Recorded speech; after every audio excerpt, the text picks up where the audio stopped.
자, 그러면 오늘 말씀 시작하도록 하겠습니다. 오늘 말씀의 제목은 하나님을 존중하자입니다. 하나님을 존중하자.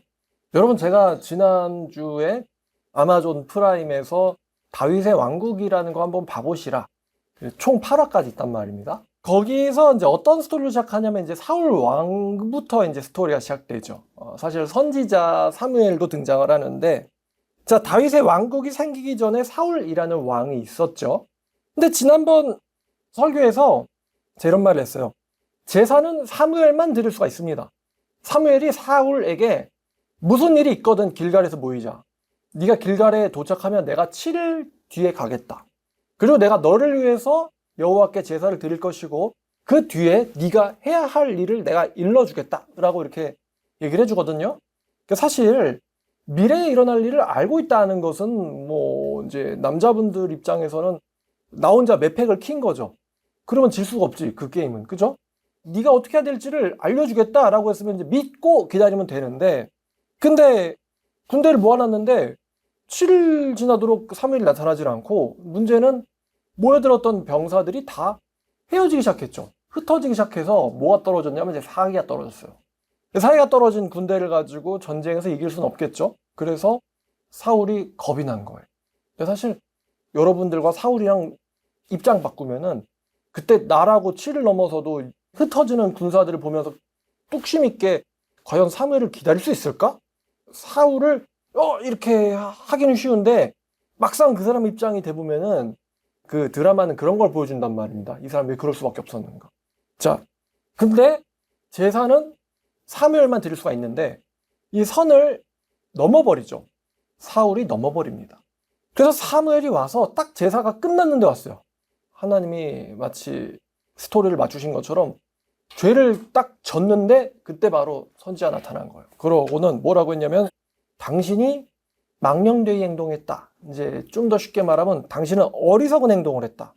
이번 행동을 통해서 당신의 왕국은 길지 못할 것이다. 이제 다시 말하면 당신은 곧 멸망하게 될 것이다 라고 사무엘 선지자가 경고를 사울에게 해 주었죠. 사울도 처음부터 뭐 제사장 살인자 같은 망나니는 아니었어요. 처음에는 아주 작은 선을 넘은 겁니다. 그러다가 이제 점점 불순종이 커져서 나중에는 제사장 학살자까지 등극을 합니다. 자, 사무엘상 13장 11절입니다. 근데도 죽을 것 같으니까 사무엘 선자를 찾는 거 보면 참 불쌍은 해요. 자, 13장 11절. 사무엘이 이르되 왕이 행하신 것이 무엇이냐 하니 사울이 이르되 백성은 내게서 흩어지고 당신이 정한 날 오지 아니하므로 블레셋 사람은 믹마스에 모였음을 내가 보았으므로 이에 내가 이르기를 블레셋 사람들이 나를 치러 길갈로 내려오겠거늘 내가 여호와께 은혜를 간구하지 못하겠다 하여 부득이하여 번제를 드렸나이다 하니라. 사무엘이 사울에게 이르되 왕이 망령되이 행하였도다. 왕이 왕의 하나님 여호와께서 왕에게 내리신 명령을 지키지 아니하였도다. 그리하셨더라면 여호와께서 이스라엘 위에 왕의 나라를 영원히 세우셨을 것이거늘 지금은 왕의 나라가 길지 못할 것이라. 여호와께서 왕에게 명령하신 바를 왕이 지키지 아니하였으므로 여호와께서 그의 마음에 맞는 사람을 구하여 여호와께서 그를 그의 백성의 지도자로 삼으셨느니라 하고. 자, 이런 일이 있었죠. 근데 사무엘이 이렇게 활동하게 된 이유가 있는데, 이는 사무엘을 길러준 이 엘리라는 제사장이 있었는데 이 엘리라는 제사장이 자기 자식들을 성경에 따라서 엄하게 교육시키지 않았기 때문입니다. 그래서 사무엘이 등장을 한 거예요. 이 엘리에게는 홈리와 비느하스라는 자식들이 있었습니다. 아버지가 제사장이었기 때문에 자식들도 당연히 제사장이었는데요. 근데 이 아이들의 하나님의 제사에 대한 태도가 매우 끔찍했습니다. 아마 이 사람들은요, 무신론자라고 보는 것이 자연스러울 정도로 예배를 드릴 때의 개념이라는 것이 없었어요. 홈리와 비느하스에게는 예배라는 것은 하나님을 경배하고 경외하는 행위나 아니면 백성들을, 성경에 따르면 제사장은 백성들의 어른이라고 했어요. 어른이거나 남편이라고 번역을 합니다. 백성들의 남편이나 어른으로서 잘 가르치고 다스리고 인도하는 행위가 아니었습니다. 이 사람들에게 제사장이라는 건 단순히 잡이었어요. 그리고 하나님은요, 그저 이용해야 할 미신이었습니다. 하나님에 대한 신앙은 이용해야 할 미신이었다. 아마 일본의 신사의 무녀들도 그렇게 생각은 안 할 것 같은데요. 예배라는 것은 돈벌이 수단이었습니다. 이들에게는. 이들은 직업은 제사장인데 종교는 무신론자. 여러분, 이만희 씨 종교가 기독교일까요? 아닙니다. 장결자 씨는요? 기독교일까요? 아닙니다. 제가 보기에 그들은 무신론자입니다. 직업은 제사장인데 종교는 무신론자. 이게 웃기지만 홈리와 비느하스의 정체성이었습니다. 레위기에는 제사법이 자세하게 나와 있고, 여러분 레위기 읽어보면 재밌습니다. 이게 재밌다고 느껴질 정도면 상당히 이제 성경 보는 눈이 열린 건데요. 하나님께서는 제사장들을 위해서 하나님께 온전히 바쳐져야 하는 번제를 제외하고 나머지 제사인 화목제나 속죄제나 속건제에서 제사장들이 제사 때 바쳐진 고기의 일부를 취할 수 있도록 명령을 하셨습니다. 하나님은 제사를 드리는 자들과 또 제사장들을 둘 다를 고려하신 거예요. 그러나 고기를 제사장들이 취하기 전에 하나님께 먼저 드려져야 되는 부위가 있고요. 그 다음에 제사장들이 취해야 하는 부위가 나누어져 있었습니다. 먼저 드리며 후에 제사장들이 취한다. 예를 들어서 기름이 잔뜩 붙은 신장이나 간이나 내장 부분의 기름 부분은 모두 여호와께 드려져야 됩니다. 그리고 제사장들은 그 뒤에 고기의 가슴 부위와 오른쪽 뒷다리를 제사장들 몫으로 받습니다. 자, 레위기 7장 29절부터 34절까지 자, 책갈피 3일상을 하시고 가시죠. 이스라엘 자손에게 말하여 이르라. 화목제물을 여호와께 드리려는 자는 그 화목제물 중에서 그의 예물을 여호와께 가져오되 여호와의 화제물은 그 사람이 자기 손으로 가져올지니 곧 그 제물의 기름과 가슴을 가져올 것이요 제사장은 그 가슴을 여호와 앞에서 흔들어 요제를 삼고 기름은 그 제단 위에 불사를 것이며 가슴은 아론과 그의 자손에게 돌릴 것이며 너희는 그 화목제물의 오른쪽 뒷다리를 제사장에게 주어 거제를 삼을지니 아론의 자손 중에 화목제물의 피와 기름을 드리는 자는 그 오른쪽 뒷다리를 자기의 소득으로 삼을 것이니라. 내가 이스라엘 자손의 화목제물 중에서 그 흔든 가슴과 뒷다리를 가져다 제사장 아론과 그의 자손에게 주었으니 이는 이스라엘 자손이 받을 영원한 소득이니라. 자, 이스라엘에게서 받을 영원한 소득이다. 자, 여기서 하나님께서 읽어보니까 제물은 여호와께 먼저 바쳐져야 되고 그 뒤에 여호와께서 제사장들에게 주라라고 명하신 부분이 제사장들에게로 이제 돌려지게 됩니다. 그리고 제사장들이 모든 고기를 취할 수 있는 것이 아니라 기름 붙은 부분은 여호와께 온전히 바쳐져야 한다라고 성경에 얘기하고 있습니다. 따라서 제사장들은 기름 부위를 결코 취할 수 없어요.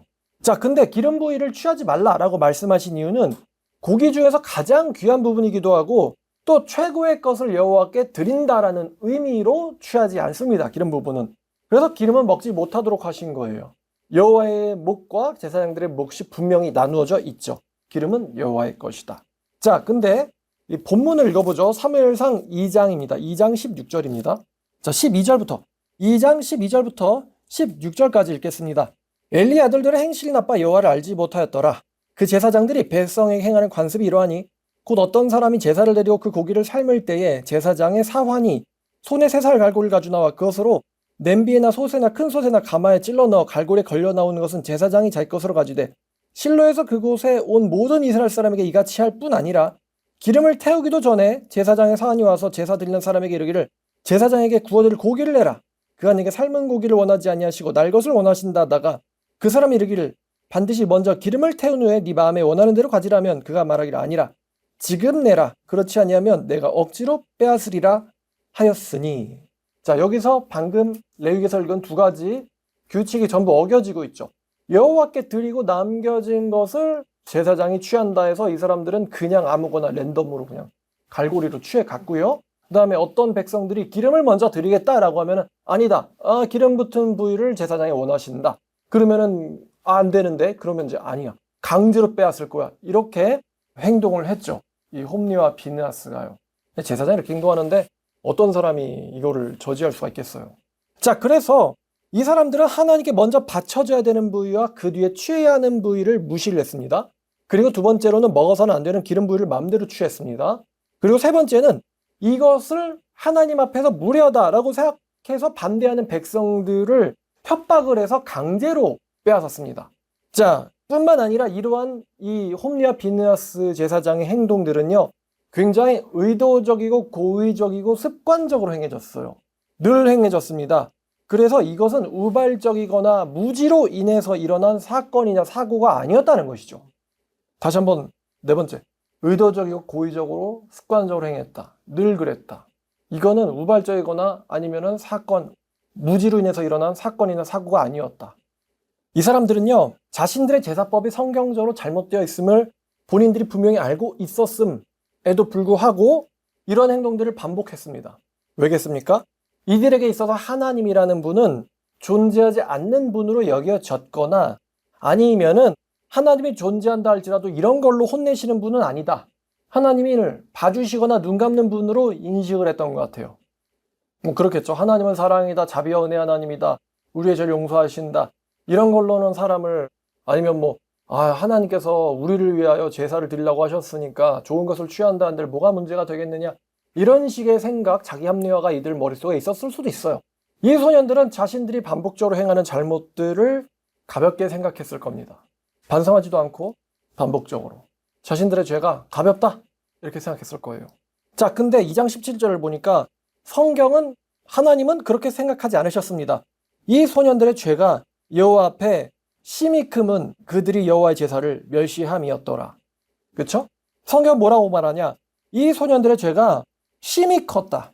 영어에선 very great로 되어 있어요. 굉장히 컸다. 죄가 심히 컸다. 왜냐하면 이들은 여호와의 제사를 멸시했기 때문이다. 다시 말씀드리면 여호와의 제사를 멸시하는 죄는 여호와 앞에서 어떤 죄로 여겨집니까? 매우 매우 심히 큰 죄로 여겨집니다. 다시 말씀드릴게요. 여호와의 제사를 멸시하는 것은 여호와 앞에서 매우 매우 큰 죄로 여겨집니다. 맞습니까? 그들은 여호와의 제사를 멸시했기 때문에 이 소년들의 죄가 매우 컸다. 이게 문제거든요. 자, 제사 멸시. 다시 말해서 예배 멸시죠. 이 예배 멸시는 근본적으로는 하나님에 대한 무지와 무감각이 있고 그들의 행동 양태는 무신론자랑 비슷할진 몰라도요, 사실은 그들 속에 하나님을 경멸하고 있다라는 그들의 본성과 연결됩니다. 하나님을 경멸하고 있다. 설마 이 사람들이 난 여호와를 멸시하고 경멸하고 있지, 이렇게 생각했을까요? 그렇게 생각은 안 했을 거예요. 무지와 무감각. 그런데 그들의 본성 내에는 하나님에 대한 멸시가 깔려있다. 하나님에 대한 멸시가 깔려있다. 자기들도 자각을 못하는 거죠. 제가 설교를 준비할 때 두려움과 떨림으로 이 설교를 굉장히 조심스럽게 준비를 했습니다. 어제 말이죠. 사실 설교에 대한 구상은 몇 주 전에 합니다. 근데 그 설교를 몇 주 뒤에 할 때까지 이제 이거를 구성을 모으거든요. 근데 굉장히 두렵고 떨림으로 이것을 준비를 했어요. 제가 지금까지 설교를, 영상을 보니까 한 1,400개 정도를 올렸더라고요. 그러면서도 별로 이거 완전 틀렸으니까 삭제해야겠다, 그런 건 거의 없었어요. 왜 그러냐면은 제가 그만큼 설교를 신중하게 준비를 하기 때문이고요. 그 말씀드린 적이 있지만 제가 이 설교하러 강단에 올라오기 전까지 설교를 검토하지 않고 하는 경우는 없다고 봐도 됩니다. 제가 헌금을 계수할 때에도 심지어 할인이가 1,000원을 드려도요, 한 푼도 빠뜨리지 않고 하나님께 전부 다 바칩니다. 솔직히 1,000원 빼먹어도 되지 않을까요? 요즘 1,000원 가지고 뭐 해죠? 뭘 할 수 있죠? 하지만 그렇게 안 한다는 것입니다. 왜 그렇게 하냐면 이 모든 행동들의 근본에는 저에게 하나님에 대한 두려움이 있기 때문이죠. 교회를 주관하시는 분도 하나님이시고, 목회를 주관하시는 분도 하나님이시고, 설교를 허락하시는 분도 하나님이시고, 설교에서 말씀의 계시를 주시는 분이 하나님입니다. 제가 정말 두려워하는 일 중에 하나가 있는데 그것은 말씀이 끊기는 거예요. 그렇게 될까봐 굉장히 제가 무서워합니다. 그러면 말씀을 공급하시는 분은 분명 제 자신의 지능이 아닙니다. 제 자신의 명철도 아니죠. 그것은 살아계신 하나님이라고 제가 믿고 있기 때문입니다. 만약에 설교자에게 말씀의 공급이 끊긴다면 어떡할까요? 마치 엘리 제사장에게 일어났던 것처럼 하나님께서는 더 이상 엘리에게 말씀하지 아니하셨다. 그런 일이 일어난다면 얼마나 무섭겠습니까? 제 생명이나 인생이나 건강을 주관하시는 분이 하나님이시다라는 것에 대한 분명한 인식이 있고 저에게는 하나님에 대한 두려움이 있기 때문입니다. 어떤 여자분이 저한테 헌금 욕심 내지 마십시오라고 말씀을 하니까 제가 그분에게 이 말을 할래다냐 말았어요. 제가 20년간 일해서 22살부터 지금까지 20년간 일해서 1,000만 원을 모았습니다. 어떤 일이 20년 일해서 1,000만 원 모을 수가 있죠? 10년 일해서 500만 원 모았다는 소리잖아요. 1년 일해서 50만 원 모은다는 소리고. 누가 이런 일을 할까요? 제가 청년부터 지금까지 아침부터 밤까지 전도를 하거나 그래서 살이 다 타거나 일주일 내내 설교를 준비를 한다거나 상담을 하거나 아니면 선포하고 전도하느라 목이 쉬거나 감기 걸리거나 이단과 싸우다가 뭐 저번 주처럼 시비 붙거나 아니면 경찰 불러오거나 이단들이 심지어 고소당한 적도 있죠. 미행당한 적도 있죠. 제가 바울처럼은 아니어도 온갖 반대와 박해와 비난과 악성 댓글에 시달려도요. 저는 이렇게 생각해요. 하나님 편에 누군가 서야 한다. 하나님 편에 누군가 서야 합니다. 라고 생각하기 때문에 지금까지 버텼습니다만. 근데 앞으로도 잘 버틸 것 같긴 합니다. 20년 버텼으니까 앞으로도 잘 버티겠죠. 근데 돈 때문에 목회하지 마세요. 이렇게 얘기를 하더라고요. 이 홈리와 비나스 이야기는 분명히 제사장들의 하나님에 대한 태도를 지적하는 본문입니다. 사울은 성도들의 하나님에 대한 태도를 지적하는 본문이죠. 근데 이 홈리와 비나스에 대한 이야기는 비단 목회자만을 무섭게 만드는 본문이 아닙니다. 아마 이 홈리와 비나스 이야기로 설교를 할 때 굉장히 많은 목사님들이 떨릴 거라고 저는 생각이 드는데요. 저도 떨리니까요. 그래도 말씀은 해야죠. 성경에 기록되어 있으니까. 자, 하나님을 멸시하면 제사장이고 교인이고 할 것 없이 반드시 대가를 치른다. 더 무섭게 말씀드리면 죽는다. 하나님을 멸시하면 제사장이고 교인이고 할 것 없이 반드시 죽는다. 이 원리 원칙이 성경 전체에 기록됩니다. 아론의 아들이 나답과 아비후가 하나님께서 명하신 불로 번제를 드려라, 분향을 해라 라고 말씀을 하셨는데 나답과 아비후가요, 불은 다 불이지 하면서 자기의 불을 임의로 갖다가 분향을 했는데 분향을 하다가 불이 거꾸로 튀어나와서 타 죽었습니다. 그쵸? 하나님이 그냥 그렇게 당장 죽일 수도 있거든요, 제사장들을요. 근데 홈리와 비나스는 워낙 악질이어가지고요, 하나님께서 이렇게 쉽게 그냥 끝내버리시기는 아쉬웠나 봐요.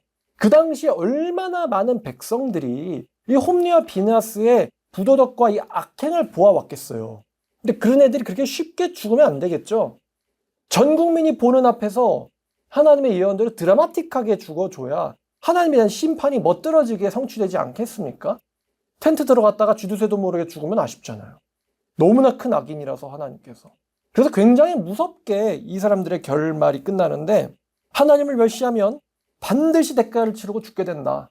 이 원칙은 멋대로 제사 드리다가 버림당하고 자살한 사울 왕에게서도 나타나죠. 그리고 예수님 당시에 로마 군대에 의해서 완전히 전멸을 당한 유대인들과 서기관들과 바리새인들과 대제사장들에게서도 이러한 원리 원칙은 나타나죠. 예수님이 너희들이 성전을 강도의 구렬로 만들었다. 예수님께 거세게 달려들어 따지고 항의하다가 그래서 누가 심판을 하시나요? 하나님이 로마라는 제국에 손을 쓰셔서 이들을 심판을 하셨어요. 예수님이 대놓고 경고하잖아요. 돌 하나 돌 남지 않고 다 무너질 것이다. 그러니까 이 말을 듣고 화가 나가지고 예수님을 죽이잖아요. 근데 로마에 의해서 포위당했을 때 어떤 생각이 들었을까요? 아마 하나님이 포위 풀어줄 거야 그러면서 계속 정신승리를 했을 것 같아요. 야, 한날 아침에 그냥 벼락 맞아 죽듯이 그냥 꽝 하고 죽은 게 아니고 67년부터 68, 69, 70 3년이네. 근데 포위돼 있었는데 그러면 그 기간 동안에 충분히 회개할 수가 있단 말이에요. 근데 이 사람들은 회개하지 않았어요. 3년 동안 포위되어 있으면서도. 설마 이게 왕 하나님의 도성 예루살렘인데 무너지기 하겠어? 근데 아마 AD 70년에 예루살렘이 뚫렸을 때 그들은 하나님이 더 이상 자기네들 편에 서 있지 않다는 것을 깨닫고 후회를 했겠죠. 역사 속으로 멀리 갈 필요도 없이 하나님을 멸시했다가는 죽는다. 하나님을 함부로 이용하다 죽는다. 이런 원리 원칙은요, 지금 현대의 우리랑 동시대를 살고 있는 정치인들 가운데서도 그냥 그들의 말로를 보면 알 수 있습니다. 개신교 하나님이 부처인 줄 알아요? 우주의 창조주입니다. 자기들의 정치 때문에 멋대로 이용할 수 있는 분이 아니란 말이죠.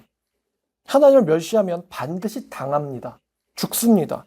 심지어 홈리와 비나스처럼 하나님에 대한 멸시에 대한 것이 심각하게 인지되지 않는다고 할지라도 하나님 멸시는 죽음을 당한다라는 원칙은 적용이 됩니다. 본인이 심각하게 인지하지 못했어도요. 더 무서운 이야기가 있는데 하나님께서는 여러 채널을 통해서 이 사람들에게 경고의 말씀을 보내주십니다. 자, 22절을 보니까 엘리가 매우 늙었더니, 그러니까 22절에는 엘리가, 다시 말하면 이제 아빠죠? 아빠가 경고를 합니다. 27절에는 하나님의 사람이 경고를 합니다. 그 다음에 3장 11절에는 이 홈리와 비나스가 굉장히 아마 우습게 여겼을 것 같은데요. 3장 11절에 보니까 사무엘을 통해서도 경고를 합니다. 여러 채널을 통해서 경고를 하세요. 아빠를 통해서도 말씀을 주시고 하나님의 사람이 갑자기 와서 말씀을 주시기도 하고 자기들이 우습게 봤었던 사무엘을 통해서도 하나님께서 말씀을 주십니다만 자 22장 25절을 보니까요. 2장 25절을 보니까 엘리야 이렇게 말합니다. 사람이 사람에게 범죄하면 하나님이 심판하시려니와 사람이 여호와께 범죄한다면 누가 그를 위하여 간구하겠느냐 하되 그들이 자기 아버지의 말을 듣지 아니하였으니 이는 여호와께서 그들을 죽이시기로 뜻하셨음이었더라. 이렇게 되어 있네요. 하나님의 뜻은 그들을 죽음에 넘기는 것이었다. 그래서 그들은 듣지 않았다. 참 이것도 되게 놀라운 부분이죠. 어떤 종교가 이런 식으로 하나님의 역사를 말을 할 수 있을까요? 그들은 여호와의 말씀을 듣지 않았다. 왜냐하면 하나님이 그들을 죽이기로 뜻하셨기 때문이었다. 이렇게 사람의 의지와 하나님의 심판을 다루는 말씀은 분명 교회, 개신교회밖에 없을 거라고 생각해요. 누가 이런 걸 이렇게 소설처럼 만들어내겠습니까? 자, 하나님은 말씀을 주셨지만 그들은 듣지 않았다. 왜냐하면 여호와가 그들을 죽이기로 작정했기 때문에. 이게 참으로 아이러니한데요. 하나님께서는 그들의 귀를 막으셨지만 그럼에도 불구하고 선지자를 여러 번 보내셨습니다. 여러 번 보내셨어요. 3번이나. 그러면 하나님의 본심은 이들이 회개하기를 원하시는 것 아니겠습니까? 비록 작정하셨더라도 하나님께서는 제발 죽어라. 지옥 가야만 한다. 알겠지? 지옥 반드시 가야 돼. 라고 간절히 원하셨을 건 아닌 것 같아요. 비록 사형을 내리겠다라고 결정을 하셨어도 집행이 되기 전까지 이들이 무릎을 꿇고 눈물을 흘리고 잘못했다고 하나님께 빌기를 그분은 바라시지 않으셨을까요? 그러니까 3번이나 말씀을 주시죠. 이게 성경의 아이러니입니다. 굉장히 입체적이죠. 하나님의 마음이. 하나님의 주권적 개입 안에서 그들이 죽임당하기로 결정이 되어 있기 때문에 다시 말하면 결정당했기 때문에 그들은 여호와의 경고를 듣지 않았다. 성경이 이렇게 말합니다. 결정은 어디서 난 거예요? 하나님에서, 하늘에서 난 겁니다. 그 하늘에서 결정이 난 것이 지상에서는 그들의 완악함으로 성취됩니다. 듣지 않았다. 즉, 이 홈리아 비냐스의 의지마저도 하나님의 주권 안에 있다. 여러분들은 설마 이 홈리아 비냐스가 회개해야 됐는데 왜 갑자기 머리가 회개하자는 생각이 자꾸만 사라지지? 이러진 않았을 겁니다. 분명 이들은 자기의 자유의지와 자유의사 안에서 행동을 했겠죠. 그러나 성경은 그들이 하나님의 결정 때문에 하나님의 말씀 듣지 않았다고 말하고 있지만 말입니다.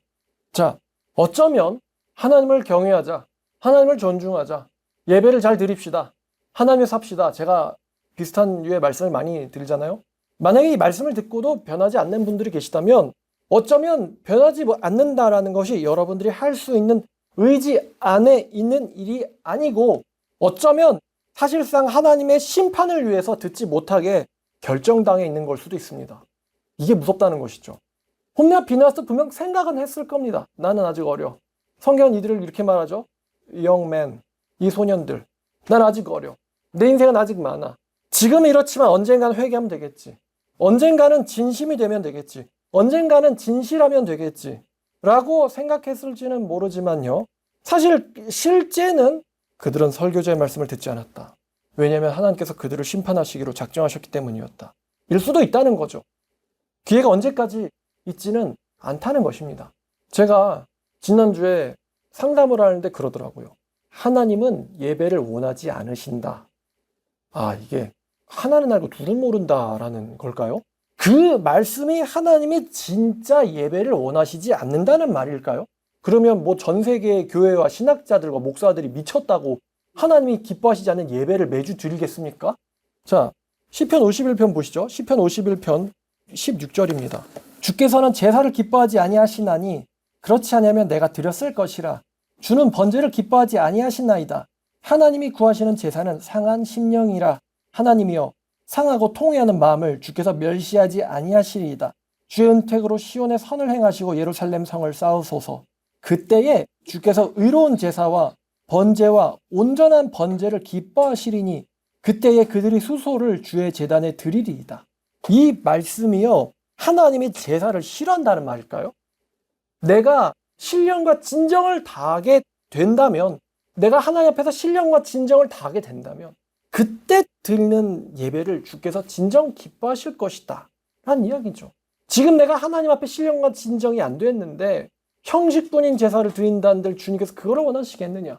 내가 주님 앞에서 먼저 상하고 통해는 심령으로 철저하게 회개하고 용서받아서 다시 주님께로 돌아오게 됐을 때 그때 마음을 다해서 주님 앞에서 겸비하고 낮은 마음으로 예배를 드리게 된다면 주님께서는 그 예배를 기뻐하실 것이다 라는 말씀을 하고 있는 거잖아요.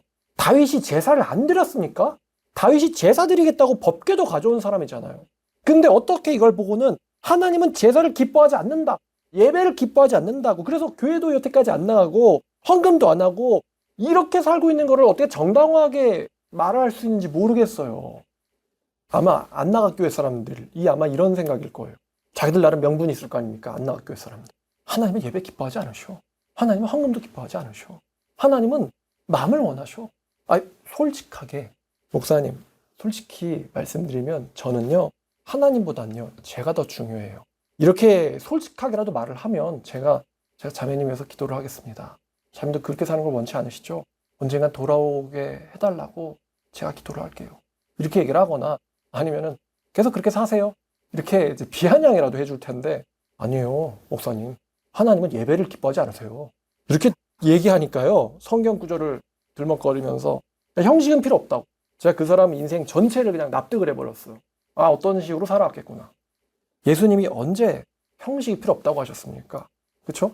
누가복음 11장 42절을 보면은 화 있을 진저 너희 바리새인이여, 너희가 박하와 은양과 모든 채소의 11조는 드리되, 말씀드렸죠. 이 박하와 은양은 성경이 명하지도 않은 굉장히 사소한 거에 대한 11조까지도 이 바리새인들이 계산해서 드렸단 말이에요. 그렇게까지 드리되, 근데 공의와 하나님의 사랑을 버렸다. 너희들은 이것도 행하고 저것도 버리지 말았어야 했다. 제가 대놓고 이렇게 말씀을 드렸어요, 그분한테. 아니, 지금 하나님께 전심을 다해서 두렙돈을 드린 과부가 있다. 그리고 철저하게 성경대로 계산해서 했지만 마음은 들이지 않은 바리새인들이 있다. 근데 당신은 적어도 과부도 아닐 뿐만 아니라 기본은 한다는 바리새인도 아니다. 그랬는데 마음만큼은 자신을 과부와 동일선상에 놓고 있어요. 당신들이 지옥 간다고 위선자라고 비웃고 비아냥하고 한국교회 목사들이라고 그렇게 얘기하는 사람들도 적어도 기본은 하거든요. 근데 이것도 안 하면서 자기를 과부랑 동급을 취급하고 있습니다. 전 거기서 이제 열이 받아요. 왜냐면은 그 과부에 대한 본문을 연구를 하면서 이 과부가요, 얼마나 오랜 시간 동안을 전번에 성전 와서 이번에 오기까지 그 기간 동안 얼마나 이 시간 동안 이 과부가 하나님에 대한 감사함으로 살아왔을까요? 하나님에 대한 감사함과 기쁨으로 살아왔을까요? 그냥 지나가다가 헌금함 있네? 2,000원밖에 없네? 이거 있으나 없으나 그냥, 이런 마음으로 낸 사람은 절대 아닐 거란 말입니다. 그 과부의 생활비 전체가 2,000원밖에 안 돼? 그 과부가 얼마나 힘든 인생을 살았는지 예수께서 아시고, 그럼에도 불구하고 그 과부가 그 삶 가운데서 우리가 이미지하기 좋게 폐지를 주는 할머니라고 가정해보자고 했죠. 폐지를 또 한 장 한 장 주면서도 하나님에 대한 감사함으로, 오늘 좋은 날씨 주셨군요, 하나님 감사합니다. 오늘 저기 종이 하나가 더 떨어져 있네요, 하나님 감사합니다. 이런 마인드로 폐지 한 장 한 장 모으셔가지고 그렇게 번 생활비 전부를 여호와께 드렸느니라. 과부는 분명 그런 마음으로 하나님을 위해서 살았을 거란 말입니다. 그러니까 예수께서 그 과부의 모습을 보시고 저 사람은 자신의 전부 생명을 여호와께 드렸느니라 라고 말씀을 하셨겠죠. 그 모습과 반대되는 게 이제 그 부자고요. 근데 하나님에 대한 마음이 정말 전혀 없으면서 자기만 제일 중요하면서, 아니에요 목사님, 하나님은요 형식을 중요하게 여기지 않으세요, 이렇게 말하니까 할 말이 없어요. 저는 오늘 이 설교를 준비하면서 얼마나 하나님을 무서워했는지 모릅니다. 하나님은 여러분의 마음을 보십니다. 근데 여러분이 진짜로 여러분의 마음이 여러분의 마음에 중심이 있다면 여러분은 다를 겁니다. 다를 거예요. 여러분 마음 중심에 하나님이 계시다면 여러분 분명 다를 겁니다. 목사처럼 영적으로 민감한 사람뿐만 아니라 영적인 일에 둔한 육의 사람마저도, 육신에 속한 사람들마저도, 요셉 주변에 있던 사람들과 또 보디발과 또 그 당시 애굽의 총리와 또 다니엘 주변에 있던 사람들, 하나님을 모르던 사람들도 그랬던 것처럼요, 여러분 마음속에 중심에 하나님이 있다면요 육의 사람들조차도 알아볼 겁니다. 쟤는 달라. 야, 이 새끼야, 내가 하나님은 안 믿지만 그 새끼 욕하지 마. 걔 욕하지 마. 걔는 너보다 더 착하고 순수한 애야. 걔 욕하지 마. 내가 하나님 안 믿어서 내가 걔한테 부끄럽단 말이야. 걔 흉보지 마. 죽는다, 알았어? 주변 사람들이 여러분들 편들 거예요. 평소엔 여러분들을 놀려도 말입니다. 야, 얘 여호와께 미친 사람이야 라고 얘기도 말입니다. 다리 왕이 그랬잖아요. 네가 경외하는 살아계신 하나님이 너를 구원하지 못했니야? 여러분이 말씀을 듣는 자세, 예배를 준비하는 태도, 일요일을 기다리는 자세, 그리고 평상시에 여러분들이 직장에서 일하는 모습들, 하나님께서 말씀하시기를 사람을 대할 때 여호와께서 보시고 있는 것처럼 대해라. 뇌물을 받지 말고 약한 자를 학대하지 마라. 강한 자 앞에서 왜곡하지 마라. 주님께서 지켜보고 계신다 라고 말씀하셨으니까 어쩌면 여러분들이 아직은 육신적인 나이가 어리기 때문에 마음은 간절히 원하지만 사도들이 그랬던 것처럼 육신이 약한지라 마음의 소원을 몸의 행동이 못 따라오는 경우도 있기야 하겠지만 결국에는 부족한 여러분의 육체도 여러분의 뛰어난 마음을 언젠간 따라잡게 될 것이고 이렇게 살고 싶지 않은데 주님에 살고 싶은데 삼손이 그랬겠죠. 바울이 참된 크리스찬은 몸을 쳐 복종시키게 될 것이다. 사도 바울이 자기만 몸을 쳐 복종시킨다라고 그거 얘기하려고 그 말씀 쓴 건 아닐 겁니다. 바울은 모든 크리스찬들이 나와 같기를 원한다고 얘기하거든요. 내가 내 몸을 쳐 복종시킨다. 매일매일. 나는 매일 죽노라 라고 말씀을 하셨으니까 여러분들도 여러분들의 몸을 쳐 복종시키게 될 것이고 언젠가는 여러분의 몸도 마음도 하나님께 온전히 바쳐지고 드려지는 날이 올 것입니다. 여러분들 마음 중심에 하나님이 정말 계시다면 말입니다. 반드시 그렇게 될 겁니다. 여러분들이 정말로 하나님을 경외한다면 하나님을 경외하는 여러분들에게는 다른 사람들과는 다른 분명한 점이 있을 겁니다. 다르다는 것을 주변 사람들이 알 거예요. 여러분도 알고 여러분 가족이 먼저 알고 여러분 친구도 알고 여러분 직장 동료도 알 겁니다. 쟤는 하나님을 무시하는 녀석이야. 그리고 하나님이 살아 계시다는 것을 논리가 아니고 논쟁이 아니라 여러분들의 태도를 보고는 무서워하겠죠. 진화론이 어쩌고 그런 걸로 하나님은 두려워할 수 없어요. 그들은 여러분의 태도를 보고 결정을 합니다. 전 여러분들이 정말 잘 되길 원해요. 잘 먹고 잘 살기를 원해요. 궁극적으로는 저는 여러분들이 행복하길 원합니다. 행복하길 원해요. 여러분들 자녀와 가정과 직장과 모든 것에 있어서 하나님의 손길과 축복과 복이 있기를 원합니다. 그렇게 사시길 원해요. 근데 여러분들이 청년이고 아빠고 엄마고 할머니고 할아버지고 아기고 할 거 없이 모두가 다 여러분들이 행복해지길 저는 원하지만 그렇게 되려면요. 자, 예레미야 32장 보시죠. 32장 41절. 하나님이 얼마나 우리에게 잘 되기를 원하시는지를 몰라요. 32장 41절을 보면 내가 기쁨으로 그들에게 복을 주되 나의 마음과 정성을 다해서 그들을 이 땅에 심으리라. 여호와께서 이와 같이 말씀하시니라. 내가 이 백성에게 큰 재앙을 내렸던 것처럼 허락한 모든 복도 그들에게 내리리라.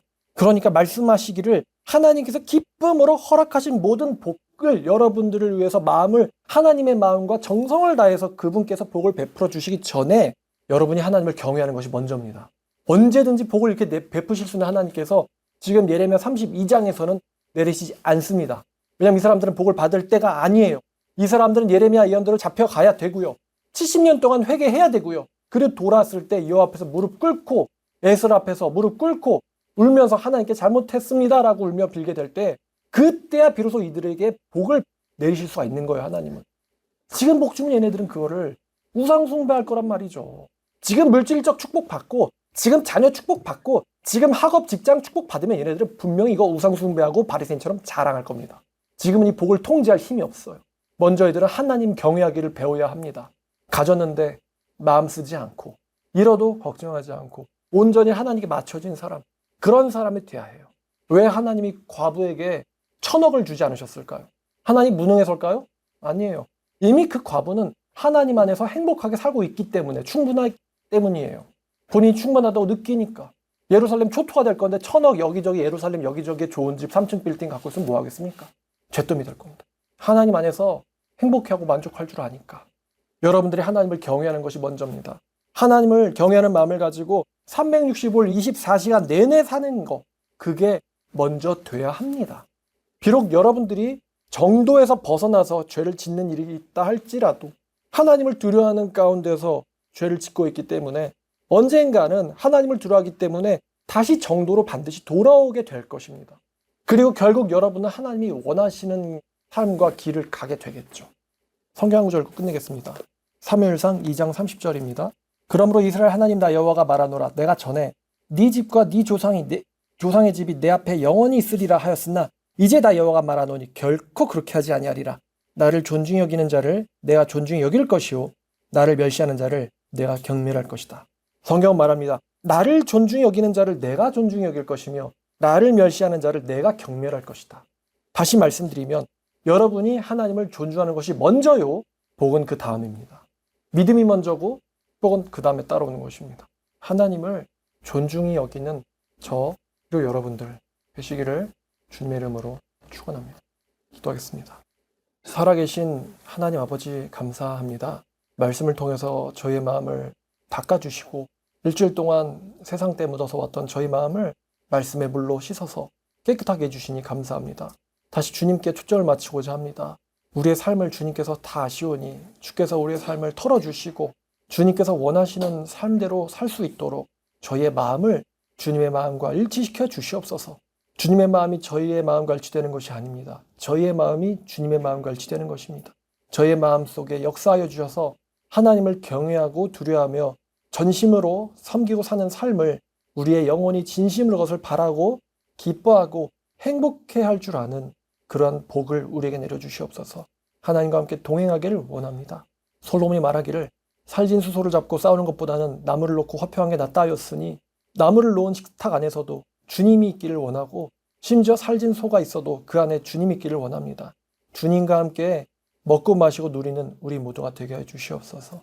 예수님 이름으로 기도드렸습니다.